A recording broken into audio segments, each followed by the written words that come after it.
Alright, so yeah. So once again, hello everyone, very good evening. कैसे हैं सभी लोग? तो देखो, आई होप आप अच्छे होंगे, बढ़िया होंगे, स्वस्थ होंगे और एकदम मस्त होंगे। तो देखिए, जो हमारा यहाँ पर ये सेशन है स्पोकन इंग्लिश वाला, और जो हमारा चैनल है black and white English academy, इस पे I would like to welcome all of you. और थोड़ा सा देखो, हमारा प्रोग्राम चेंज हुआ है because of my recent business. देखो, आपको पता ही है that I am working member of Allen private institute. And देखा जाए, पिछले हफ्ते बहुत ही अच्छा रिजल्ट हुआ हमारे, रिजल्ट का सेलिब्रेशन हुआ हमारे एल लखनऊ में, जहां पर जेई और नीट के जो हमारे मेधावी छात्र एवं छात्राएं थे, तो उनकी जो जीत है, उनकी जो जश्न है, उसे हम सेलिब्रेट कर रहे थे। और बहुत सारे प्रोग्राम्स वगैरह भी हमने ऑर्गेनाइज करवाए थे। और उसी के सब ऑर्गेनाइजिंग में देखा जाए बहुत सारा मेरा टाइम चला गया, और जिसकी वजह से देखा जाए मैं आप लोगों को टाइम नहीं दे पाया। बट एनीवे, अब ऐसा नहीं होगा। तो अब मैंने ये सोच रखा है, देखो दोस्तों, जो हमारा ये सेशन है जो कि हम लोग यहाँ करते हैं, सो आई हैव थॉट कि अब एक काम करते हैं, हम लोग क्या करेंगे मंडे, अच्छा मंडे नहीं, sorry sorry, non Monday, one second, oopsie, okay, हाँ। तो मैं ये कह रहा था दैट मंडे को नहीं, not Monday, okay, so Tuesday, जैसे कि आज ट्यूसडे है, ट्यूसडे हो गया, थर्सडे हो गया और सैटरडे हो गया, ठीक है। तो इन तीनों दिन शाम को एट 10 पीएम, ठीक है, Tuesday, Thursday and Saturday at 10 PM हम लोग मिलेंगे यहाँ पर। और साथ ही में स्कूल इंग्लिश के साथ साथ, स्पोकन इंग्लिश के साथ साथ जो प्रोफेशनल कम्युनिकेशन है, उनको भी हम लोग यहाँ पर देखेंगे, समझेंगे और डिस्कस करेंगे, ठीक है। तो आप जो भी ऐसे टॉपिक्स हैं जो कि आप चाहते हैं कि मैं आपके लिए कवर कर दूं, फिर चाहे वो स्पोकन इंग्लिश में हो, चाहे वो स्कूल इंग्लिश में हो, चाहे वो प्रोफेशनल इंग्लिश में हो, तो आप मुझे यहाँ पर कन्वे कर सकते हैं, ठीक है जी। तो चलिए फिर शुरू करते हैं जो हमारा आज का सेशन है। And it is 5 reasons why you never improve spoken English. तो जहां तक बात है स्पोकन इंग्लिश की, बहुत सारे लोग मुझे कहते हैं कि सर मैं कोशिश बहुत टाइम से कर रही हूँ या कर रहा हूँ, या मैंने ये कोर्स ज्वाइन किया, वो कोर्स ज्वाइन किया, ये कोचिंग इंस्टीट्यूट ज्वाइन किया, वो वाला कोचिंग ज्वाइन किया, लेकिन तब भी मेरा इंग्लिश अच्छा नहीं हुआ। तो देखो, आज हम लोग यहाँ पर मेनली 5 रीजंस देखने वाले हैं कि 5 reasons why your English is not improving, है ना, और आपकी जो स्पोकन इंग्लिश है वो क्यों अच्छी नहीं हो रही है। इसकी जो 5 वजह है, देखो आज हम लोग वो देखने वाले हैं। देखो, सबसे पहला पॉइंट क्या है, you consume but never produce. अब ये you consume but never produce का मतलब क्या है, जरा इसको समझ लेते हैं। Watching movies, listening to podcasts and reading articles build understanding, but comprehension and speaking are different skills. Passive input alone does not train your mouth or real time thinking, ठीक है। अब कई लोग ये कहते हैं कि सर मूवी देखने से तो इंग्लिश आती है, तो देखिए मैं मूवीज भी देखता हूँ, साथ ही में मैं तो सीरीज भी देखता हूँ, और भी देखा जाए मैं अलग अलग आर्टिकल्स जो है वो मन में पढ़ लेता हूँ, लेकिन तब भी मैं इंग्लिश बोल नहीं पाता हूँ, तब भी मैं रीडिंग इंग्लिश ठीक से नहीं कर पाता हूँ। तो मेरी बात समझो, अगर आप बस ऑब्जर्व कर रहे हैं, अगर आप बस आंखों से ऑब्जर्व कर रहे हैं, अगर आप बस मन ही मन में पढ़ रहे हैं, तो भले ही ये बस पैसिव इनपुट है ना। तो लेकिन एक्चुअल स्किल क्या है, एक्चुअल स्किल है जब आप जो आप पढ़ रहे हो वैसे ही कुछ आप बोल सको, मुंह से बोल सको, right. So that is why जब भी आप रीडिंग करिए, तो आप कम से कम पढ़ पढ़ के, मुंह से बोल बोल के रीडिंग किया करिए। और वैसे ही देखा जाए, जब आप प्रैक्टिस करेंगे ना, जो आपने देखा उसको बोलने का वापस प्रैक्टिस करेंगे, तब जाके आपकी इंग्लिश एक्चुअली में इंप्रूव होगी। सिर्फ देखने से या सिर्फ मन ही मन में पढ़ने से आपकी इंग्लिश इंप्रूव नहीं होने वाली है, इस बात को आप समझने का कोशिश करिए। So for every 20 minutes of watching और reading, spend 5 minutes speaking out loud about what you just consume. तो जब भी आप कोई सीरीज देखते हो या जब भी आप कोई मूवी देखते हो, तो क्या एक काम करो, कैप्शन लगा के देखो कि उसमें क्या बोला जा रहा है, और जो भी वहां पर बोला जा रहा है उसको जोर जोर से बोलने का प्रयास करो, उसको जोर जोर से बोल बोल के रीड करने का प्रयास करो। जब आप जोर जोर से बोल बोल के रीडिंग करेंगे, तो उससे देखा जाए आपकी रीडिंग कैपेसिटी डेवलप होगी, और अल्टीमेटली आपकी स्पीकिंग भी डेवलप होने लग जाएगी, ठीक है। So that's the first thing. अच्छा, आते हैं दूसरे वाले पॉइंट पे, you practice without feedback. Okay, now repeating the same sentence structure or mispronunciation for months without correction does not fix it. It reinforces it.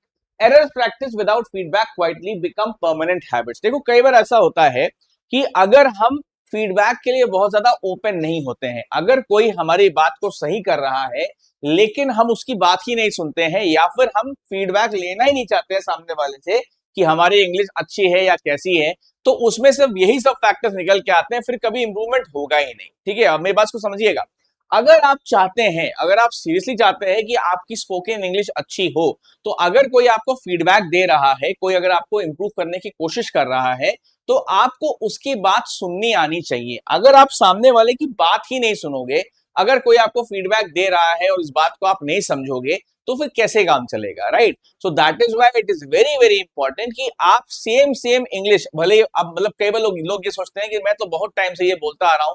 अगर आप बहुत टाइम से कोई चीज बोलते आ रहे हैं, इसका मतलब ये नहीं कि वो चीज सही ही है, ठीक है? जब तक एक्चुअली वो ग्रामेटिकली अप्रोप्रिएट ना हो, जब तक उसका वोकैबुलरी यूजेज ठीक ठाक ना हो, बिल्कुल अप्रोप्रिएट ना हो, तब तक बोलने से, सिर्फ बोलने से कोई फायदा नहीं होगा, ठीक है? इनफैक्ट कल ही का मेरा एक लर्निंग एक्सपीरियंस था, और देखा जाए एक लर्नर थी हमारी, तो वो मुझे कुछ टर्म्स बता रही थी कि वो देखा जाए ये जो वर्ड्स है वो बहुत लंबे टाइम से उनको बोलते आ रही थी, ठीक है? तो मैंने उनको सिखाने की कोशिश की इंट्रोडक्शन के बारे में, तो वो मुझे बता रही थी कि वो जिस तरीके से इंट्रोडक्शन कर रही है, वो अपने आप को इंट्रोड्यूस कर रही है, ऐसा वो बहुत लंबे समय से करते आ रही है, और उनके आसपास जितने भी लोग हैं वो अपने आप को वैसे ही इंट्रोड्यूस करते हैं। ना तो वो आई एम बोलते हैं, ना वो माय नेम इज बोलते हैं, वो एक गलत शब्द बोल करके अपने आप को इंट्रोड्यूस कर रहे थे। हेलो त्रियंबक, कैसे हो बेटा? बहुत देर हो गई है, जल्दी से बस वीडियो देख के फिर सो जाना, ठीक है?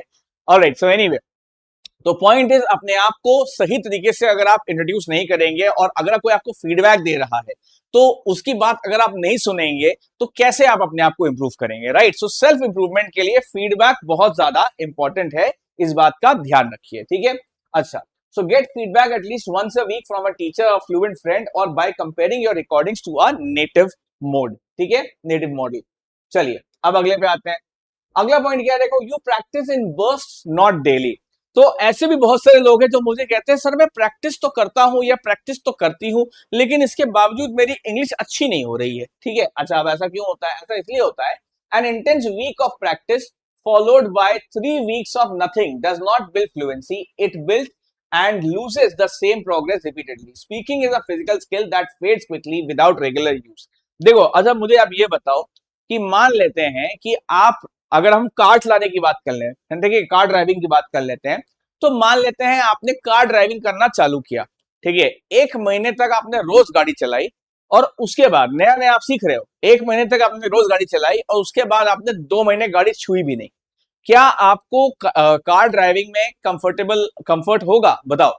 अगर आपने 2 महीने तक लगातार गाड़ी चलाई और फिर आपने गाड़ी की शक्ल ही नहीं देखी, क्या उन 2 महीने के लंबे हियाटिस के बाद, अगर आप एक नए ड्राइवर हैं, आप फिर से गाड़ी चलाने में कॉन्फिडेंट हो पाएंगे? नहीं हो पाएंगे, राइट?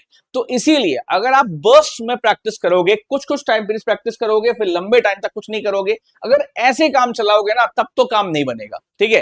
तो इसीलिए रेगुलरिटी लाना बहुत ज्यादा इंपॉर्टेंट है, ठीक है? अगर कुछ दिन हफ्ते में आप प्रैक्टिस करोगे, फिर आप लंबे समय तक छोड़ दोगे, तो ऐसे काम नहीं चलेगा, है ना? आपको रेगुलरिटी के साथ प्रैक्टिस करना बहुत ज्यादा जरूरी है, तभी जाके कुछ इंप्रूवमेंट होने वाला है, ठीक है? So commit to a small sustainable daily minimum, even 5 minutes a day, बीच 2 hour sessions once a month, ठीक है? तो हर रोज कम से कम 5-5 मिनट आप इंग्लिश बोलने का प्रयास करो। अगर आप ऐसा भी कर लोगे, तो उससे भी देखो बहुत अच्छा रहेगा आपके लिए। नाउ नेक्स्ट पॉइंट क्या है, देखो, यू अवॉइड रियल कॉन्वर्सेशंस, ठीक है? जो असली कॉन्वर्सेशन, जो असली बातचीत है, उसको आप अक्सर अवॉइड करते हो। नाउ प्रैक्टिसिंग अलोन और only with an app feels safe, but real fluency is built under the pressure of an actual back and forth conversation with pauses, interruptions and unpredictability. मुझे बहुत सारे लोग ऐसा बोलते हैं कि सर हम तो एआई से सीख लेते हैं, है ना, हम तो एआई से बात कर लेते हैं। तो लेकिन उसके बाद फिर जब मैं उनसे ये पूछता हूं, ठीक है आप एआई से बात कर रहे हो, सीख रहे हो, अच्छी बात है, लेकिन क्या एआई हर तरह की सिचुएशन को मिमिक कर पाएगा? बताइए। बिकॉज वो तो एक पर्टिकुलर सेटिंग में बात करेगा, और वो आपसे पर्टिकुलर हिसाब से बात करेगा, पर्टिकुलर तरीके से बात करेगा। लेकिन क्या जो रियल कॉन्वर्सेशंस होती हैं, जहां पर अगर मान लेते कोई डिबेट की हम बात कर रहे हैं, अगर हम डिबेट की बात कर रहे हैं, अगर हम इंटरव्यूज की बात कर रहे हैं, जो रियल कॉन्वर्सेशंस होती हैं वो कभी भी प्रेडिक्टेबल नहीं होती, ठीक है? उसमें हमेशा जो है एक सरप्राइजिंग फैक्टर रहता है, और सरप्राइज फैक्टर का सामना करने के लिए बहुत जरूरी है कि आप रियल लोगों के साथ प्रैक्टिस करें। जब तक आप रियल लोगों के साथ प्रैक्टिस नहीं करेंगे, तब तक आप रियलिटी बेस्ड प्रैक्टिस नहीं कर पाएंगे, और असलियत में आपकी इंग्लिश कभी इंप्रूव नहीं होगी, ठीक है? तो इसीलिए अगर आप चाहते हैं कि असलियत में आपकी इंग्लिश इंप्रूव करे, तो बहुत ज्यादा इंपॉर्टेंट ये है कि आप रियल तरह की प्रैक्टिस करें, ना कि देखा जाए सिर्फ देखने दिखाने वाली एआई वाली या किसी और तरीके की प्रैक्टिस करें, ठीक है जी? So have at least one real conversation in English every week, even a short one with a friend, a colleague or a language partner. किसी असली इंसान के साथ असली प्रैक्टिस करिए, ये बहुत जरूरी हो जाता है, ठीक है। चलो फिर अगले पे आते हैं हम लोग। You study the language instead of using it. Collecting more grammar rules and vocabulary lists feels productive, but knowledge without output does not become a speaking skill. At some point, more studying stops helping and starts delaying. So, अब देखो यहाँ पर ये मेरे ख्याल से एक ऐसा पॉइंट है, जितने भी स्टेट बोर्ड के बच्चे हैं, जितने भी स्टेट बोर्ड वाले बच्चे हैं, फिर चाहे वो यूपी बोर्ड के बच्चे हो, चाहे वो राजस्थान बोर्ड के बच्चे हो, चाहे वो एमपी बोर्ड के बच्चे हो, चाहे वो बिहार बोर्ड के बच्चे हो, वो इस बात को समझ रहे होंगे बहुत अच्छे तरीके से। कब इंग्लिश एक लैंग्वेज है, और लैंग्वेज आपको तब अच्छे से आती है जब आप उस लैंग्वेज का यूज करते हैं। अगर आप लैंग्वेज को सब्जेक्ट समझ के पढ़ोगे तो भले ही आप कुछ रट तो लोगे, लेकिन उसका इस्तेमाल आप ठीक से नहीं कर पाओगे, ठीक है। बस यही वाला फैक्टर यहां बहुत जरूरी है कि लैंग्वेज को आप लैंग्वेज के जैसे नहीं, सब्जेक्ट के तौर पर इस्तेमाल कर रहे हैं, और इसीलिए आपको ठीक से नहीं आ रही है। सो if you want to master English, if you really want to improve your English, तो बहुत जरूरी है यहाँ पर कि आप इंग्लिश जो हमारी लैंग्वेज है इसका इस्तेमाल करें, इसको प्रयोग करें।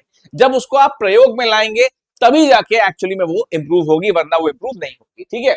चलिए, so shift your practice ratio, less passive studying, more active speaking, aim for at least equal time speaking as studying. तो जितना टाइम है उसको पढ़ने में लगा रहे हैं, उतना टाइम उसको बोलने में लगाइए, तो जरूर देखिएगा आपकी इंग्लिश इंप्रूव होगी, ठीक है। तो आई होप ये जो यहाँ कुछ अलग अलग फैक्टर्स हैं, और ये पांचों फैक्टर्स ये देखा जाए आपने समझा होगा जो मैं आपको बताने की कोशिश कर रहा था। पहली बात क्या है, speak about what you watch और रेड, डोंट जस्ट कंज्यूम, ठीक है। सिर्फ रीडिंग मत करिए, सिर्फ मन में रीडिंग मत करिए, सिर्फ आंखों से मत देखिए, रादर जो भी आपको दिख रहा है, जो भी आपके सामने है, उसको बोल बोल के प्रैक्टिस करिए, तो बहुत ज्यादा अच्छा रहेगा, तभी आप कुछ सीखोगे।